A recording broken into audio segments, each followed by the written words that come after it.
From the University of Chicago, this is Big Brains with Paul M. Rand. Conversations with pioneering thinkers that will change the way you see the world. I had a fascinating conversation with historian Kathleen Belew. Her book, Bring the War Home, traces the roots of the modern-day white power movement to the aftermath of the Vietnam War. Kathleen pored over classified documents and interviews to piece together this previously unknown history. She also talked about how studying the past can give context to present-day events such as the 2017 march in Charlottesville, Virginia. What she uncovered is truly eye-opening and so important to discuss in today's political climate.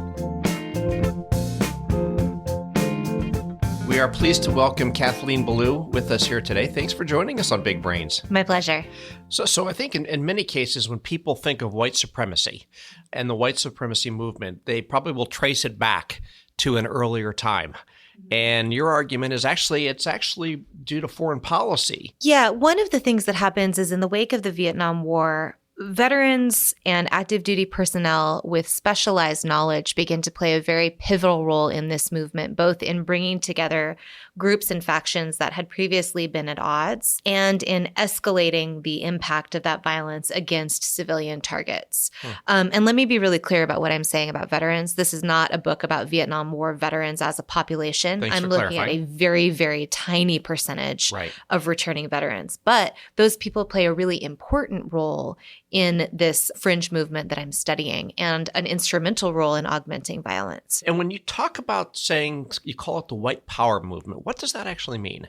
So I think this is a really important terminology to think through. First of all, what I'm trying to do is convey that this is a unified movement, right? One way that people tend to try to understand things is to sort it into different categories. And I think the scholarship has overly sorted this movement into trying to count who is a neo-Nazi, who is a Klansman, who is a skinhead, and make these discrete populations. When on the all ground, three of those, in that case, actually mean different things. Is that right? yes, but also they're overlapping ideologies, and people were filtering through these different groups. So one activist over the course of a lifetime might be involved in all of those ideologies, might go between Klan membership, neo-Nazi groups, skinhead groups, and filter through this movement in a much more circular way. So white power is first of all meant to convey that it is a social movement. The other thing is that when we use a term like white nationalism to think about what this is, what people think about isn't reflective of the aim of what I'm studying. So if you hear the word nationalist, people usually make a couple of invisible assumptions. One is that nationalism is sort of like an overgrown patriotism, right? That has a positive connotation for a lot of people, right? I mean, the other is that the nation implied in nationalism is the United States. That's not true for the people that I'm studying. The people that I'm studying are envisioning a racial nation. So when they say white nationalism, they're talking about a violent transnational movement that is going to overthrow the United States, unite white people across the globe, and in some iterations of this belief system, sort of ensure an all-white world. That is not patriotism, right? That is not in line with sort of an older idea of white nationalism that we might think of, like the Klan in the 1920s, where they're marching on the National Mall with their faces unmasked, right? That's not the same sort of a thing. So what I'm looking at is how exactly that radical transformation happens in 1983, where they move away from sort of this older support of the nation towards attacking it. And that's when you look at it and say that transition actually happened after Vietnam, but it all kind of came to a head in 83. Yeah, I think the movement makes a very well-defined revolutionary turn in 1983. And what was that? So that happened in and around a movement convention called the Aryan Nations World Congress, which is sort of half a bringing together of these groups to make plans and sort of coordinate radical and violent action. And was that in the United States? Yes, this happened in Hayden Lake, Idaho at the Aryan Nations compound. Okay. So it's half a radical convention and half a social gathering. So it's also, a big spaghetti dinner and bunkhouses and volleyball and sort of like youth events and things like that. And at that meeting, it's hard to know what happened because I'm not in the room and there's not a reliable paper source. But based on witness testimony and based on the lived sort of archive of what we can observe afterward, there is a marked revolutionary sea change in the movement, where people really start focusing their efforts. They begin to adopt a tactic called leaderless resistance, which is what we would now think of as cell-style terrorism. The idea that you can have small groups of wholly dedicated activists working in concert, but without sort of prosecutable ties to leadership. One group commits a series of bank robberies and then distributes the money all across the country to different groups. They use that money to buy Apple mini computers, and then they use computer message boards to begin to coordinate their activism and also to post personal ads and other sort of rhetoric and ideological writings, which is sort of, if you think about it, very much like the way that people are using Facebook and the internet now to coordinate social activism, except these guys were doing it in 1983, 84. Tell me, how did you get to the point of deciding this was an area to go for a deep focus? I actually set out to write something on truth and reconciliation commissions. So I found one. There was a Truth and Reconciliation Commission in Greensboro, North Carolina in 2005 that generated an enormous amount of excellent documentary density. And it was about this event in 1979 where a united group of Klan and neo-Nazi gunmen confronted an anti-Klan demonstration held by the left, opened fire on that demonstration, and killed 5 people. The victims were 4 white men and 1 African-American woman. Now, already as a historian, that's an event that doesn't fit properly. What do you mean by that? It's too late, really, to be part of the civil rights violence that you would expect between the Klan and other people. The victims are all wrong for a civil rights altercation. So already I was intrigued by this event. And then at the Truth Commission, people who were either perpetrators or affiliated with Klan and neo-Nazi groups at the time kept saying something along the lines of, well, I shot communists in Vietnam. Why wouldn't I shoot communists in the United States? Now that is a profound collapse of categories, right? That mixes up battlefield and home front. That mixes up wartime and peacetime. That mixes up different kinds of communist enemies. And some of the leftists killed that day were card-carrying communists, but not all of them. I couldn't let go of that idea. So I found a very large archival repository of writings coming out of the white power movement. And this idea was strung through this idea of ongoing warfare and the way that people understood what they were doing as either carrying out or directly connected to Vietnam. So that's what led me to the archive. Yeah, I mean, yes. And then there was sort of a double whammy of surprise because the second thing waiting in the archive is the extent to which this is a social movement and the extent to which, although most of the scholarship about this has rightly focused on sort of paramilitary masculinity, right? I mean, we're talking about training camps and military command structures and a whole bunch of things that are about masculinity and directly keep women out. I was surprised by how integral a role women were playing in tying these groups together. In which ways? So it turns out that to see this as a social movement, what you need is really to look at women, because that's how you see the way that marriages and other social relationships were holding these groups together. If you just trace the marriages between groups, you get to see a map of the way that these groups had connections with one another that reached across belief systems, across the country, across rural and urban divides.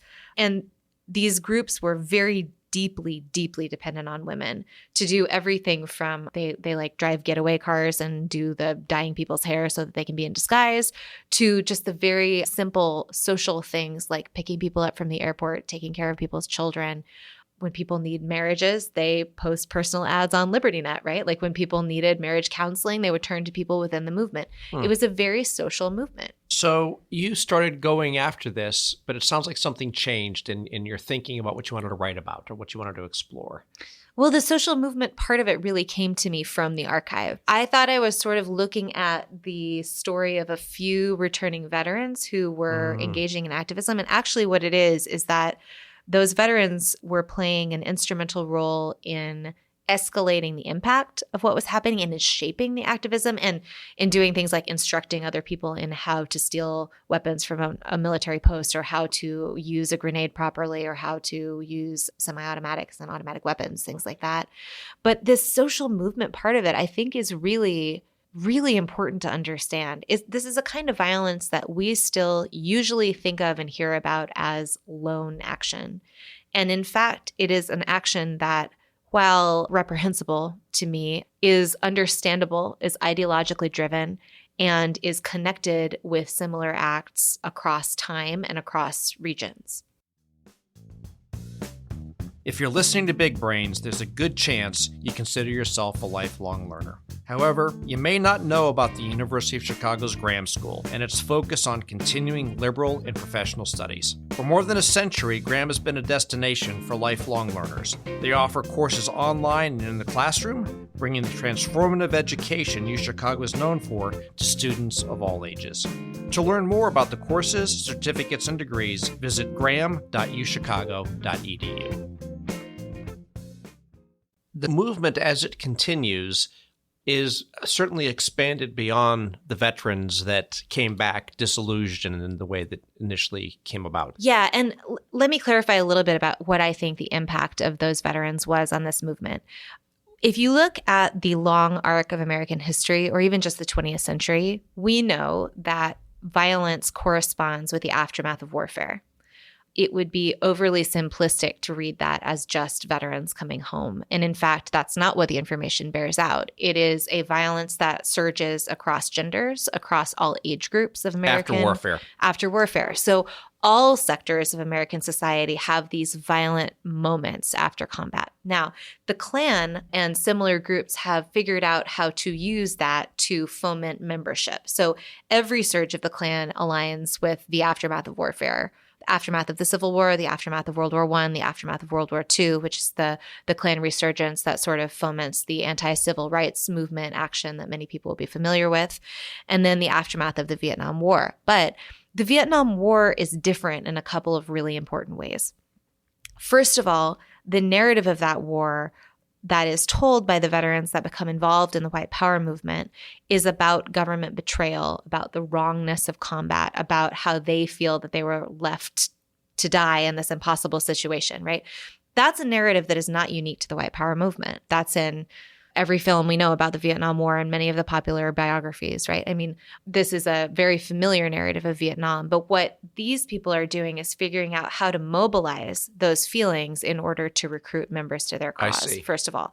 And then what they're also doing is figuring out how to ride this larger wave of paramilitary culture in the United States that's been studied by many historians in the 1980s. You can think of things ranging from popular movies about Vietnam to paintball to sort of armchair culture, like Soldier of Fortune magazine includes both real warriors and people who would just sort of like to play that role. There's a whole groundswell of these opportunities in the 1980s. And this movement is sort of capitalizing on the way that people are attracted to that and using it to instill real violent action. Louis Beam, for instance, is a central character in my study. He's a man who served in Germany and then 2 tours in Vietnam as a Huey helicopter gunner and came back. He uses a Texas veterans land grant actually to buy the land on which he builds a paramilitary training camp. And the camp that he builds there is modeled on Vietnam War boot camps, and he uses it to train fishermen in the area who then go on to harass Vietnamese refugees who have settled on the Texas coast. So Beam is sort of using the apparatus of the Vietnam War, the training methods, the guns, the camo fatigue uniforms. There's a lot of pictures of rallies from this particular set of events. One of the pictures shows a man wearing a Klan robe made of camo fatigue material.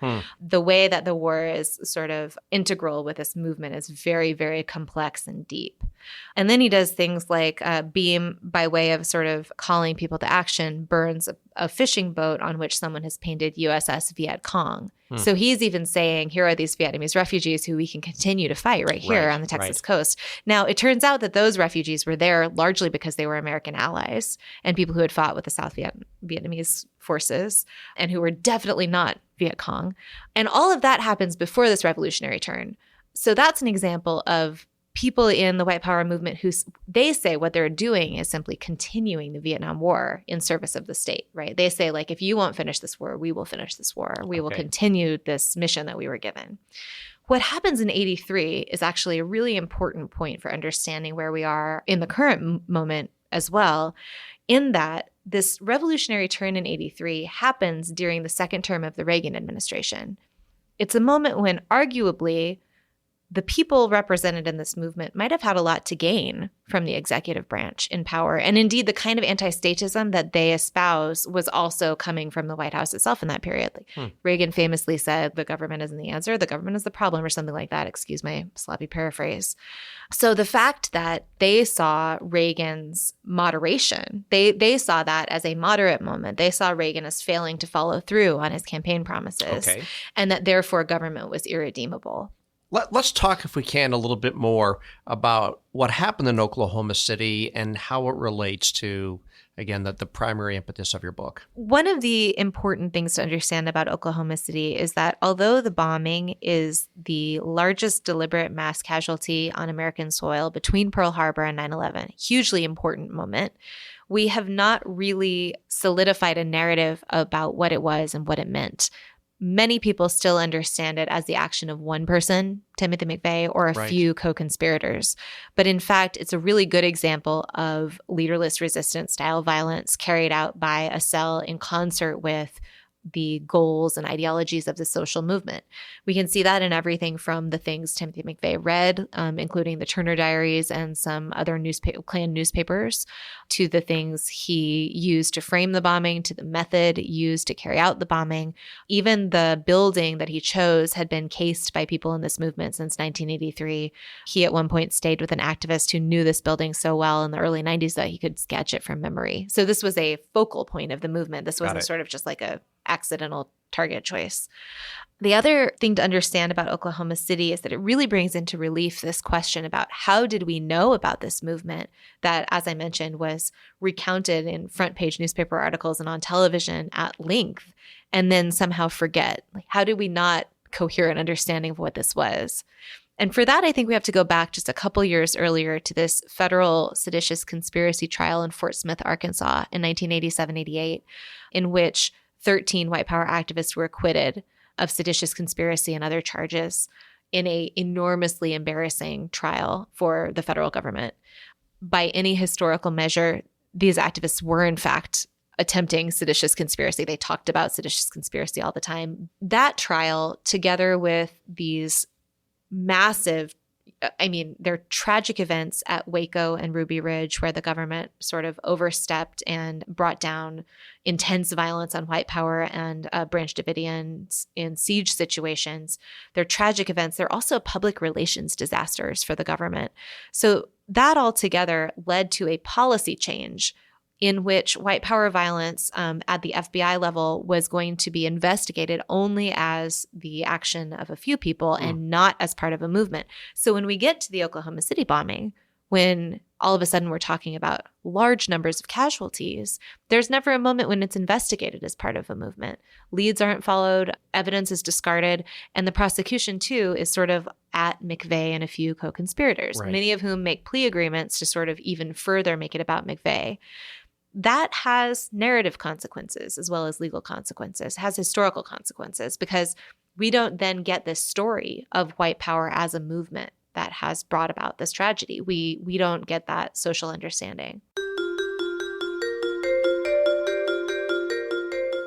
It grabbed something in the human imagination whenever whoever told the first story told it. Yet this is what writing is, a leaving behind. I love the seminary co-op. Let me say how happy I am to be here among my people in the temple of the book. Insightful, observant, and recorded live at Chicago's world-renowned seminary co-op bookstores, Open Stacks brings you conversations with scholars, poets, activists, and more on subjects as eclectic as the books on our shelves, plus the latest in scholarly publishing and books of endurance with views from the co-op's venerable front table. Join the conversation at semcoop.com or wherever you download podcasts. Open Stacks. Stay tuned. Stay curious.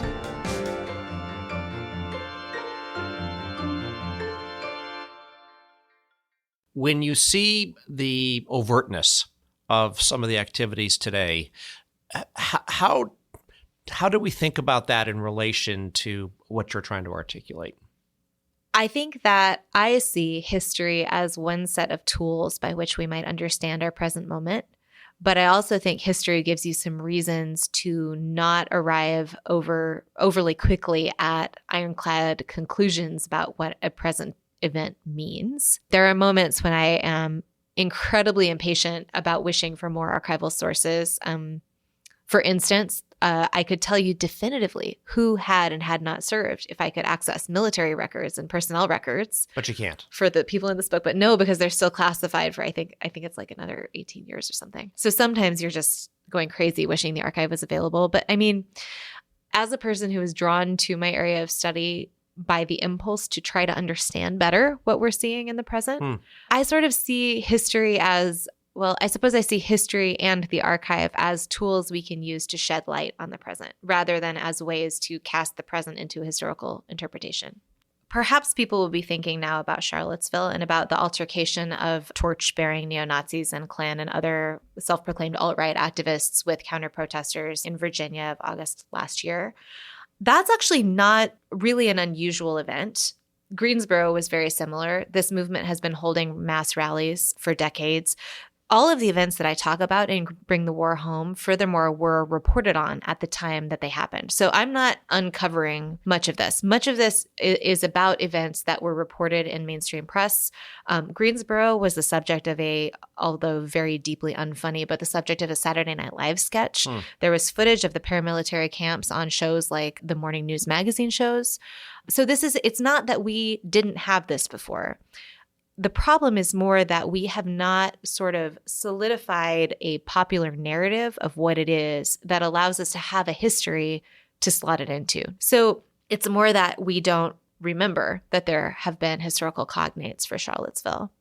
Now, that's an example of an above-ground public-facing action, just to be completely clear. What I'm talking about when I talk about underground action is like obtaining military weapons from army posts, or casing buildings and plotting assassinations, things like that, like overtly illegal, below ground, violently oriented actions. That's the part that you can't really see until you have enough space to have a repository of newspaper archives, FBI archives, watchdog archives, to be able to kind of see what that underground machination begins to look like. So that's the part that I can't see right now. But that is also the part that the archive would indicate would be continuing. A general broader group of the population seems to feel more empowered right now under the current administration to be open to sharing and talking perspectives that possibly would not have been shared in the past. How does that fit into this? That's actually one of the central takeaways of this book. I think that many people in the United States had an idea that we had moved beyond race as a social issue. People on the left had an idea of multiculturalism or post-racialism, but people on the right also had an idea of colorblindness, right? These are both myths of being post-racial in some way. And people had very dearly embraced this as part of sort of a progress narrative of American history on both the right and the left.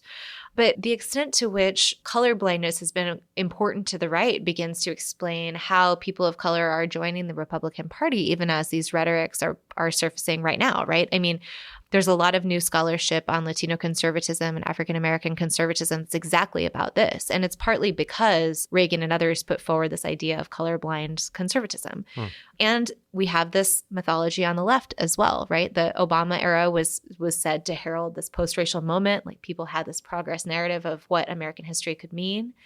I think what my book shows is where that overt racial violence went during that moment of that mythological understanding about being beyond race. And I think it's important to understand it now because it shows that through line that connects us now to this moment where we're very clearly not beyond race. Right. What has the reaction been to your book? You know, it's interesting. When I started this book, it was sort of thought of as a niche political extremism project, and it used to have a whole section in it called Why It's Important to Study the Fringe. But it's no longer necessary to explain why it's important to study the fringe because the fringe has re-entered American politics in such a staggering and startling way. I will say, though, that I think the sort of public conversation about this, as someone who studied this for a long time, makes me very hopeful. There has not been another moment in the history that I have looked at where people have really understood and talked about this as a movement, as a set of ideas, as a set of understandings in this way. And I think that's the first step towards a different interaction with it. What comes next as you continue your your scholarship and writing? Yes, wouldn't I like to know that? It's always daunting to start a new project at the end of an old project. Right, of course. I'm still interested very much in I'm interested very much in the 1990s. I think that we have a sort of a dearth of historical scholarship on the 90s. We have a lot of historical work and a very good popular understanding of the anxieties of the Cold War and sort of the way that people lived in fear of the bomb, the way that people organized their lives around this possible apocalypse that could come at any moment. And then there's this end of the Cold War in 1989 with the fall of the wall, right? And a lot of people who had this very deeply held belief that the apocalypse was near lost the enemy without losing that belief system. And I think that there's a way that the 90s can be understood between the fall of the Berlin Wall and the beginning of the War on Terror as sort of people in search of an apocalypse. And there's a lot of people you can slot into that story. And I think for the people I'm writing about in Bring the War Home, it's usually the government, right? Like the New World Order, the state, the big bad state slips into that spot. And it's sort of the apocalypse narrative stays intact, but it's just with a different enemy. But I actually think a lot of people are sort of wandering around without an enemy in mind. And there's a lot of there's a lot of interesting historical action that generates from that confusion. Well, it's wonderful to have you in. For as a repeat, the title of your book is Bring the War Home, the White Power Movement in Paramilitary America. Kathleen, it's been great to have you here. Thank you for having me. Big Brains is a production of the UChicago Podcast Network. To learn more, visit us at news.uchicago.edu and subscribe on iTunes, Stitcher, Google Play, and wherever else you get your podcasts. Thanks for listening.